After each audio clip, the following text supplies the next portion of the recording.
Hi hello friends, మన ఇంటి సీరియల్లో రోజు జయం సీరియల్ చూసినట్లయితే ఏం జరగనుంది అంటే రుద్ర మాత్రం చాలా అంటే చాలా బాధపడుతూ అలా సాడ్గా కూర్చుని ఉంటే పెద్దయ్యారు ఏమంటాడు అంటే, నువ్వు ఎలాగో అలాగా ఈ కేసు నుంచి బయటపడాలిరా నువ్వు అనేసి అంటూ ఉంటే, "ఆ, ఎందుకు ఎందుకు పెదనాన్న వద్దులే, నేను చేసిండే తప్పుకి ఈ శిక్ష నాకు ఖచ్చితంగా పడే తీరాలి, అది అనుకోని జరగని అనుకోకుండా జరగని అనేసి అంటూ ఉంటే, ఇది కావాలని నువ్వు చేసిండే పని అయితే కాదు కదరా, అది అనుకోకుండా జరిగిపోయింది, కానీ నువ్వు చేయని తప్పుకైతే శిక్ష అనుభవించకూడదు కదరా. ఇంకొకటి ఏమి అంటే, నువ్వు ఆ పిల్లల కోసం నువ్వు ఎంతోమంది పిల్లల్ని ఆదరిస్తున్నావు, ఆ పిల్లల కోసం నువ్వు చేసే ఒక చిన్న ప్రయత్నము సక్సెస్ కావాలి కదరా, నువ్వు దానికోసమైనా నువ్వు ఈ కేసు నుంచి బయటపడాలి కదరా, అందుకనే నువ్వు ఏదో విధంగా ఈ కేసులోన బయటపడాలి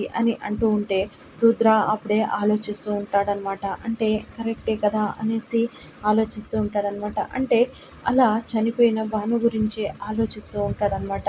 కానీ పెద్దయ్యారు ఏమంటాడు అంటే, అందుకనే ఇప్పుడు కొత్త లాయర్ని తీసుకొచ్చాను, ఆ లాయర్ లేడీ లాయర్ కాబట్టి ఆ లాయర్ నుంచి ఎలాగోలాగా సీక్రెట్స్ అంతా తెలుసుకొని చేసుకొని ఎలాగోలాగా ఈ కేసు నుంచి బయటపడేస్తుందిలే ఆవిడ కొత్త లాయర్ అనేసి అని అంటూ ఉంటే, రుద్ర మాత్రం ఇంకా అదే ధ్యానంలోనే ఉంటాడనమాట. అంటే ఇప్పుడు కొత్త లాయర్ ఎవరో కాదు, మన ఇంకో సీరియల్ చామంతి సీరియల్లో ఉన్న ఇద్దరు అంటే ఆ, హీరోయిన్స్ అనమాట. వాళ్ళే ఈ సీరియల్లో అంటే జయం సీరియల్లోన లాయర్లుగా పోటీ పడబోతున్నారనమాట. అంటే మనకి ఇంకొకటి ఏమంటే, రుద్రకి పోటీగా ఎవరున్నారు అంటే ఆపోజిట్గా ఎవరున్నారు, రుద్ర లాయర్ ఎవరు అనేది మనము రాబోతున్న ఎపిసోడ్లో చూద్దాము.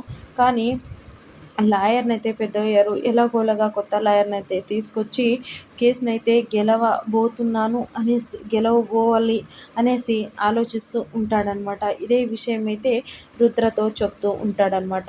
సో ఇది ఫ్రెండ్స్ ఇవాల్టి సీరియల్ సన్నివేశాలు. Please like, share, subscribe my channel and thank you for watching.